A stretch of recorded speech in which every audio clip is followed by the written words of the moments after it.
Asebiro Yesuna Akulora ni komanda jaler Atingo bada Tanyisi mar surrender. Hallelujah. Aduoko ne Nyasachi kwe erokamano seche machalo kamagi. Okinyi maber, chieng' moyawo piny, mondo mi wawinjre kendo odiochieng' machielo. Ne wantie ka juma mokalo kendo nwaporo wach Nyasaye maber. Kawuono kendo Nyasaye ochako miwa thuolo.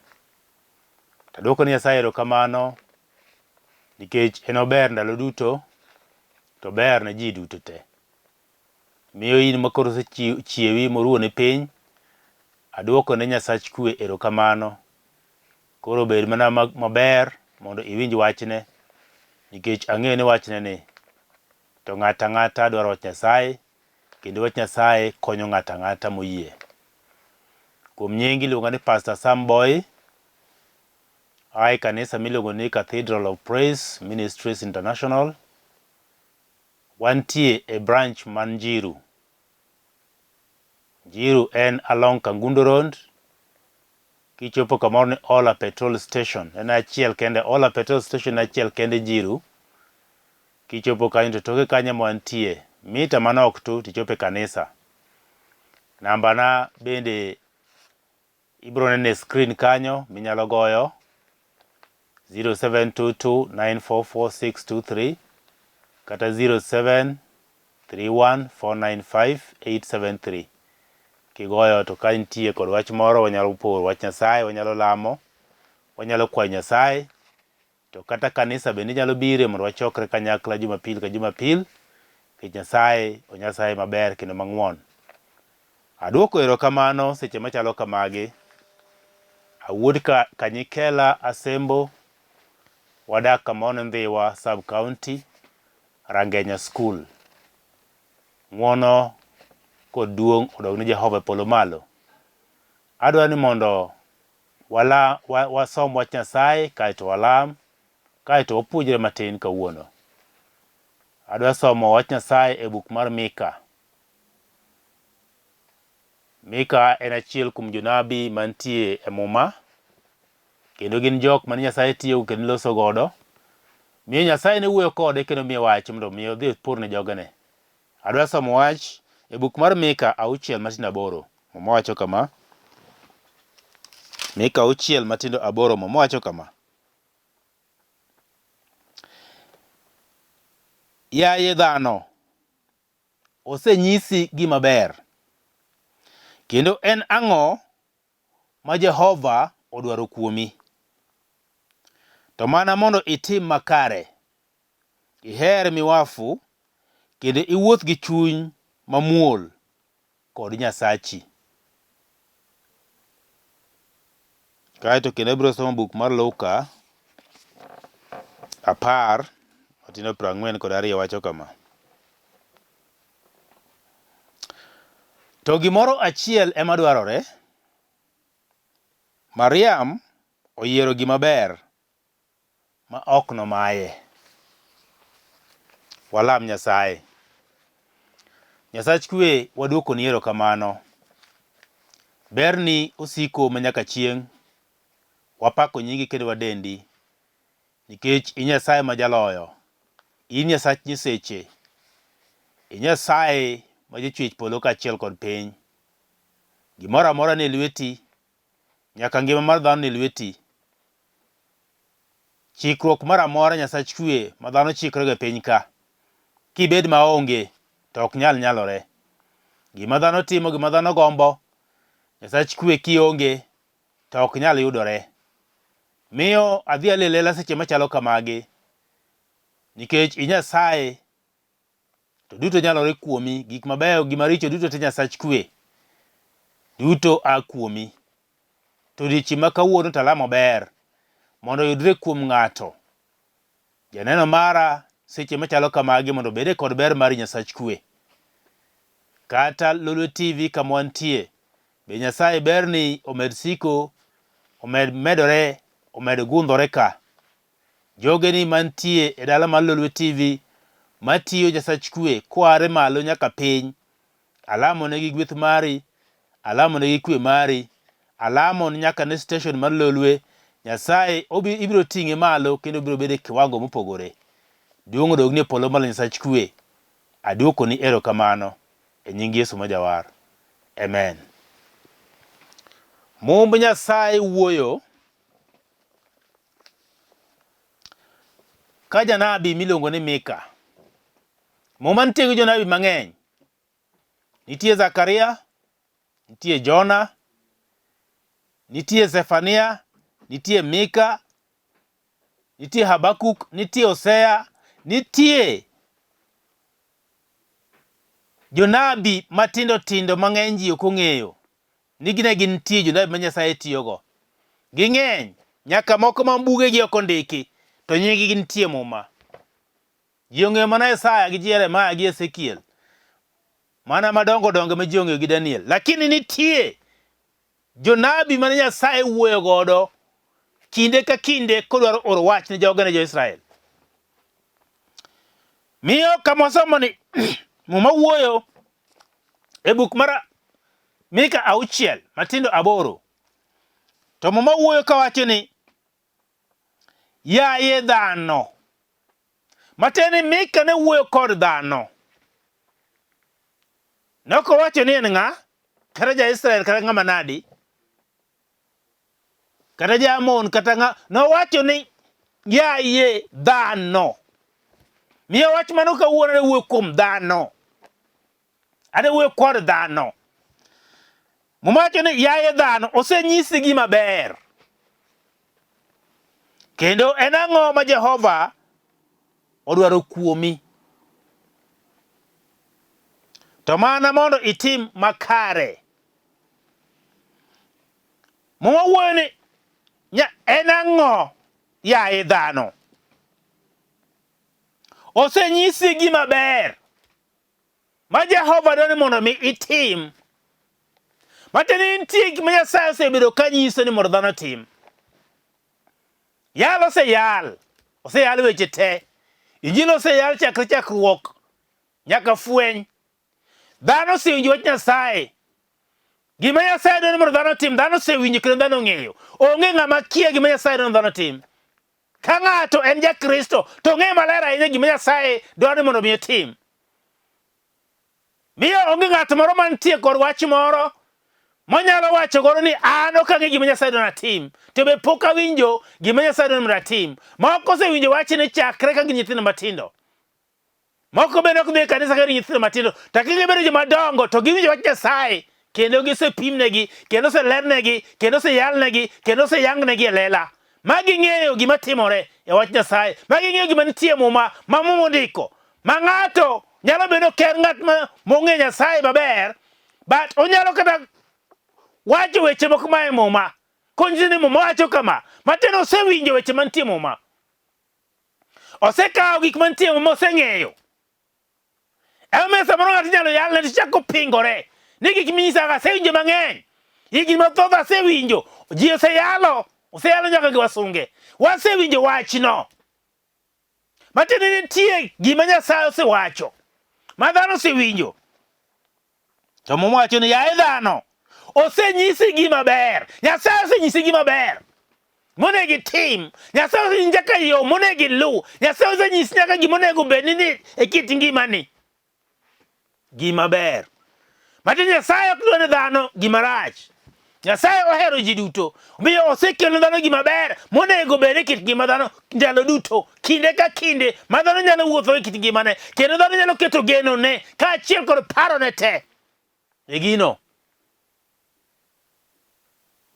Nikech Nyasaye oselore piny, mosekele ir dhano, mosenyise dhano. Koro Mika janabi wuoyo ka penjo dhano, yaye dhano, nyiso dhano, yaye dhano. Yaye dhano. Matini kiwinjo kowuoyo ni yaye dhano. Matini nitie gik moko ma dhano ok dwa timo e yo makare. Nitie gik moko ma dhano osenyisi to ok dwa luw. Koro en owacho ne dhano yaye dhano. Ing'eni dholuo miluongo ni yaye ni. Yaye ni. Onyalo bedo ni nitie gimoro misenyiso ng'ato mondo mi otim to tame timo kaka idware. Iselero ne maler kaka onego bedi to tame ok onyal timo. Koro ibiko ni yaye ng'ane gini timo kama kama, yaye ng'ane we timo kamano, yaye ng'ane matino kweri konyi. Ok en ng'ama kecho kodi, ok en ng'ama ger kodi, en ng'at moheri. Omiko ni yaye ng'ane gini timo kama, yaye ng'ane. Nyasaye nooro Mika kowuoyo kod nyithinde jogene mohero, kokonegi ni yaye in dhano,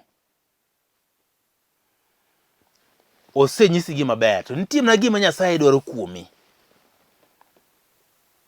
To moche mana mondo mi itim makare. Ji matimo makare e kit ngimagi, makata en kama obet e piny mowuothe, kamoro modhiye to chunye ma iye gol timo na neno kakore ni gimitimono en gima kare. Matiende chunyi ma iye cha siro nyaka gimitimo ne gino ni gima kare. Ok en gima okalo man oko. Matiende kare nitie gik makare ma Nyasaye dwaro ni dhano tim. Nitie gik moko maber ma Nyasaye dwaro ni dhano tim. Wi wach ma wuoyi sani en gima ber. Mane wi wach ma wuoyi, mane thuon wach gima ber ma Nyasaye dwaro ni mondo tim. To gima ber Nyasaye dwaro ni mondo tim en ang'o? Mowacho kama: iher miwafu kendo iwuoth gi chuny mamuol kod Nyasachi. Matiende nitie Nyasach ng'ato ka ng'ato. Nyasacha, emomiyo aluongo ni Nyasacha. In biluongo ni Nyasachi. To en biro koni ni an Nyasachi. Matiende ok oriwa gi ng'ama chielo, obiro ira direct to kona ni Pastor Sam, an Nyasachi. Matiende owuoyo koda direct kokona ni en Nyasacha, mondo mi gima dwaro ni mondo atim cha atim kaluwore kaka Nyasacha no onyisa. Yidene Nyasachi duto kinso mobiro iri, mobiro ira, mochomi tir, to chomi kowacho ni en Nyasachi. To in mobiro manyi. Nikech ang'o? Nikech gimobiro biro manyi nitie gimoro modwaro mondo mi itim. To ka nitie gima idwaro ni mondo tim, matiende nitie gimoro machielo midwaro ni mondo kik itim. To koro en haja mar dhano mondo mi otim gima dwarore, otim gima ok dwarore. Tiyudo ka dhano mang'eny, oganda mang'eny dhiga ataro timo gima ok owinjore. Owuotho bathe, owuotho kotimo gik ma ok owinjore. To gima onego bed ni otimo cha to ok onyal timo. Koro mowacho ni kawuono Nyasaye osebiro kawacho mondo ubed mamuol gi chuny mamuol kendo iwuoth kode.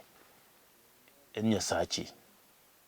To kapok ibedo kiwuotho gi Nyasaye no, to kawuono wach osedonjo kuomi mochopo nyaka iri mokoni ni mondo iwuoth gi Nyasaye no, nikech Nyasaye no emosewacho ni en gima ber modwaro kuomi, osekelo ni gima ber.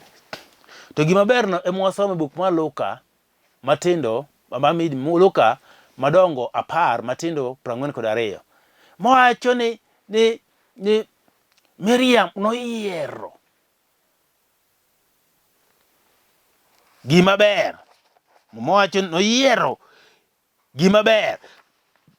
Mowacho ni to gimoro achiel ema dwarore. En ang'o? En ni Mariam oyiero gima ber ma ok nomaye. Yani gimoro achiel kende ma mowacho ni dwarore. En ang'o? Gima ber. Ang'o mineno ka ber monego bed ni ting'o iwuothogo? Ang'o mineno ka ber monego bed ni odhi kit ngimani? Ang'o maneno ka ber monego bed ni loko kiti? Ang'o mineno ka ber manyalo konyi e yoreni ma pile ka pile? Ang'o mineno ka ber manyalo siri kata kuom weche mosebedo kabiro ni magoyi koa kocha gi koni? En ang'o maber monyalo kit ngimani?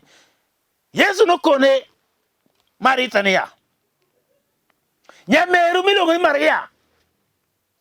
Mano ka koro Yesu nodhi e odgi, to koro ne giloso gik moko ka jok man gi welo.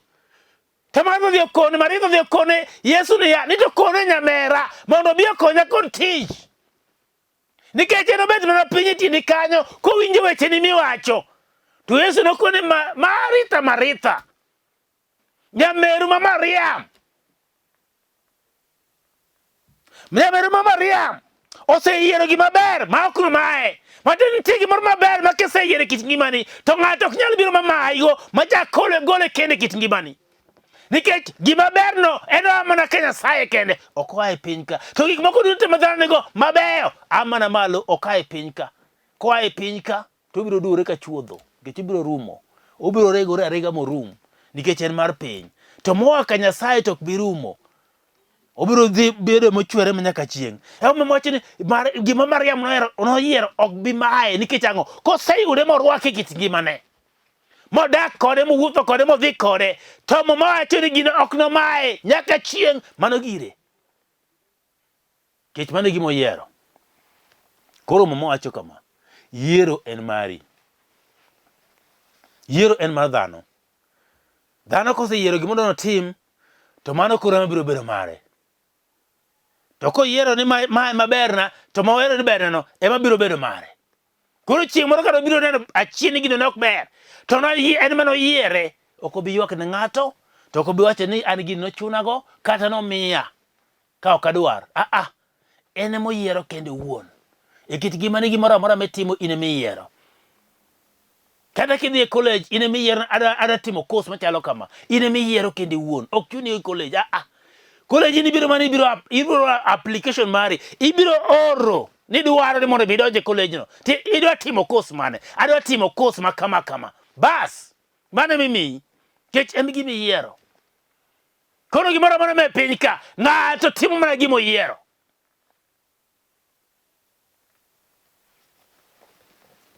To ok gimo chunigo. Ngimani nitie gik miseyiero kit ngimani. Midwani mondo idag godo. Midwani mondo iwuoth godo. Midwani mondo okonyi kit ngimani. Gigo in ema iyiero gi kendi wuon. Ok ochuni kodgi. Miyo momoto ok bi chuno ng'ato gimoro amora. Wach Nyasaye onge kama biro chuno ng'ato gimoro. Wach Nyasaye biro mi yiero. Mowacho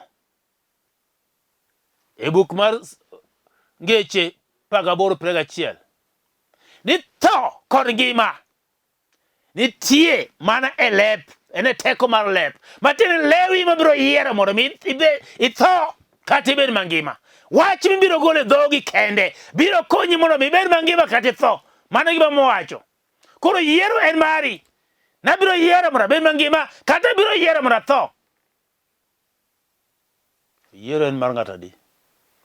To bok chun go ng'ato.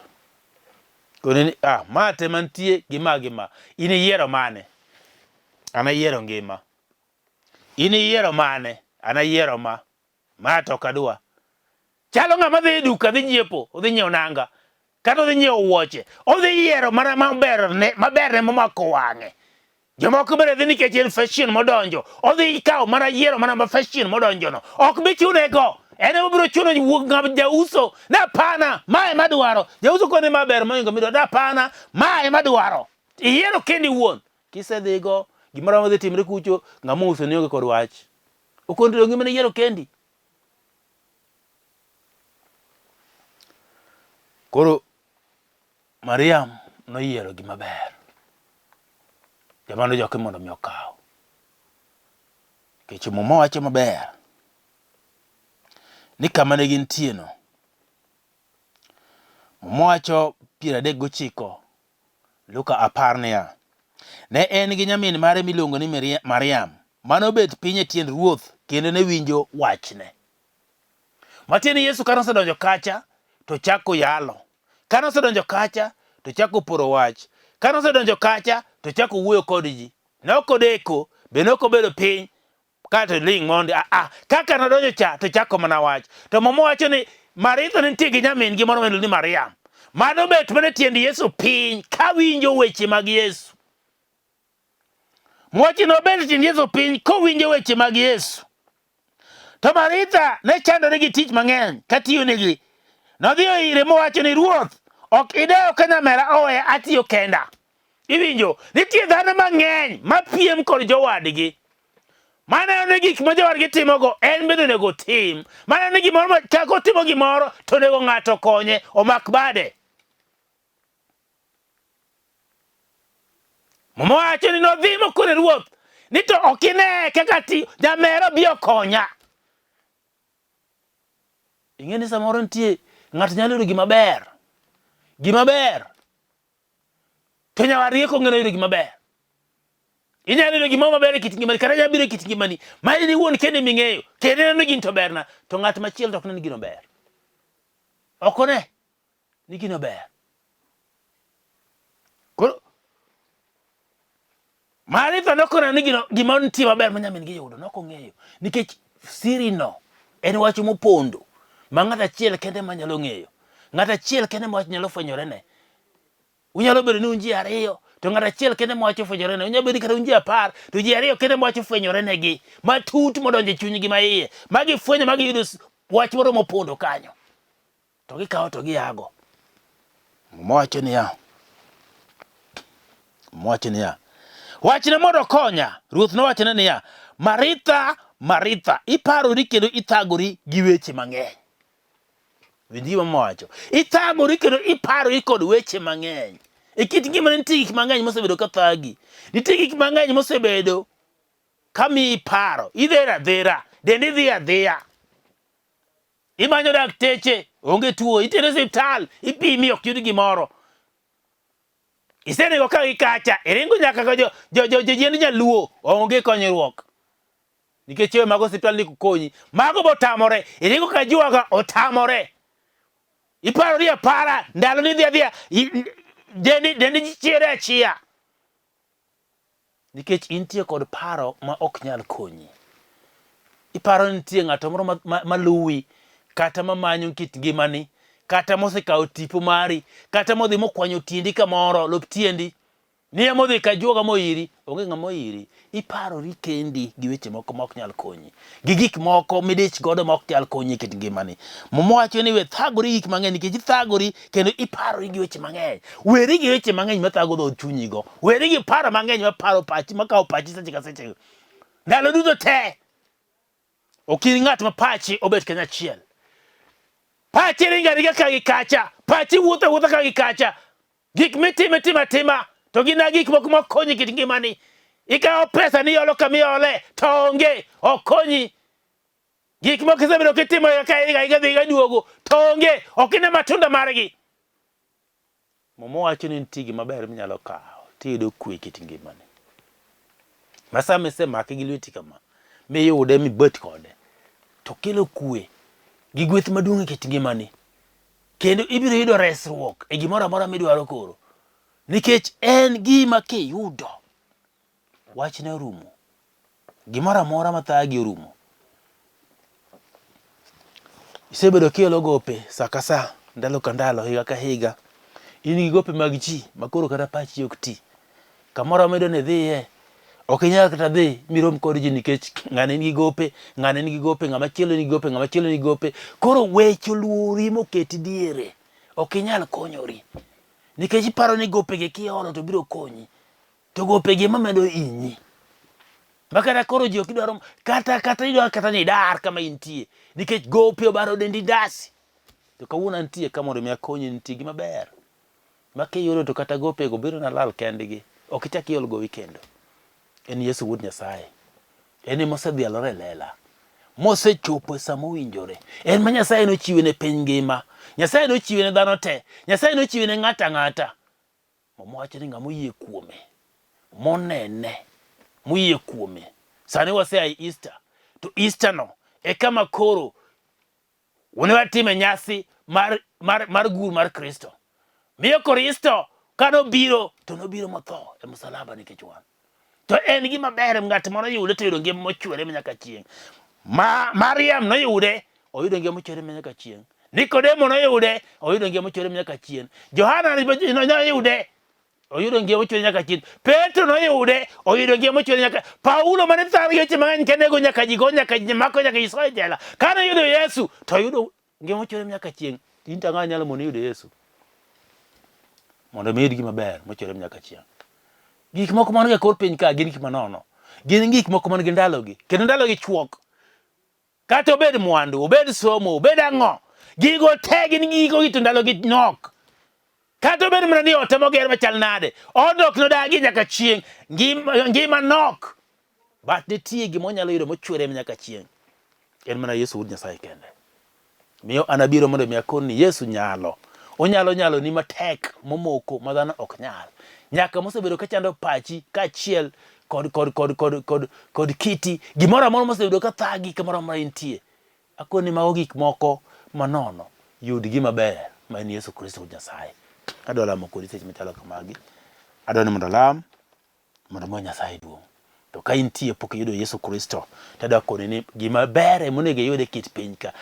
Gimaber achiel kende. Mana ng'ena yudo gimoro achiel kende en Yesu kende. Weri goche mathoth gi mago gik moko makalo. Yesu kende en gimaber. To siko manyaka chieng' mwacho ni entie sani kata polo malo oritowa. Entie. To entie pile. Kata kama wantie sani ni en ka kendo winjo gimowacho. Miyo kiketo chunyi ma iye miyie kuome to obiro loko kit ngimani, obiro loko pachi, to obiro keti maber. We walam. Kapok iyudo Yesu, wachni Ruoth Yesu, abiro iri seche machalo kamagi mondo mi donje kit ngimana. War dhod chunya, golna richo, gol nyinga e kitabu mar joricho, gol nyinga e kitabu mar tho, to kete e kitabu mar ngima. To ana asik kadak kuomi, ana luwi, ana lami. Aduoko ni erokamano kuom waro dhod chunya. E nyingino maler. Amen. We walam. Nyasach kwe, Nyasaye mangima, Nyasaye mosiko manyaka chieng', Nyasaye majaber, Nyasaye majang'wono, Nyasaye majagweth, Nyasaye matimo mabeyo, Nyasaye ma ok lokore. Nyasaye wachni osiko kendo gurore polo malo manyaka chieng'. Miyo seche machalo kamagi alamo ne janeno mara. Kamoro matie ma entie, kamoro amoro ma entie, weche momake, weche momoko e kore, weche momoko kode e dier ode, weche momoko e dalagi, weche momoko kode nyaka kar katich, weche momoko kode nyaka kar ohala, weche momoko kode nyaka gi nyithinde, weche momoko kode nyaka gi wetene gi nyiminene, weche momoko kode kata obed mar lowo, kata obed ni en weche mag kot ma ng'ato terego kot. Nyasach kwe kata en ohala magore piny, kata en somo marumo. Nyasach kwe alamo seche machalo kamane ng'ata manena sache inagi. Nyasach kwe mondo mi pare kendo igwedhe. To ket chunye oyie kuomi Nyasach kwe ni kare ber kendo inyalo. Nyasaye mangima, Nyasaye mane nitie kendo mantie kendo mabiro bede. Miya aduoko ni erokamano kendo amiyi duong'. Ni Nyasaye nyalo tinyalo. Apako nyingino maler kendo amiyi duong'. Nyasaye kalamo nyaka ne lolwe, bende parie lolwe TV Nyasach kwe kiting'e malo, ka achiel kod jok matiyo ka te Nyasach kwe. Ting'i malo Nyasach loch, kiparo kinde ka kinde, kendo nyingi imiyo duong' e lolwe TV. Nyasach kwe wapaki kendo wamiyi duong'. Nyasaye moromo, Nyasaye maber. Duong' kod pak kod ogne polo malo. E nying Yesu majawar. Amen. Kamoro amora ma entie wacho ni amen. Ase wacho nyinga, namba asechiwo, kanisa asewacho kumae, thurwa bende awacho kumae. Aduoko ne Nyasach kwe erokamano kuom keli seche machalo kamagi mondo mi winj wachne maler. Duong' kod pak kod Nyasaye polo malo. Wabiro chako romo kendo juma kiny.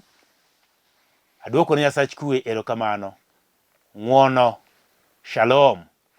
Amen. Ating'o bada, ranyisi mar surrender. Achiwo chunya duto te.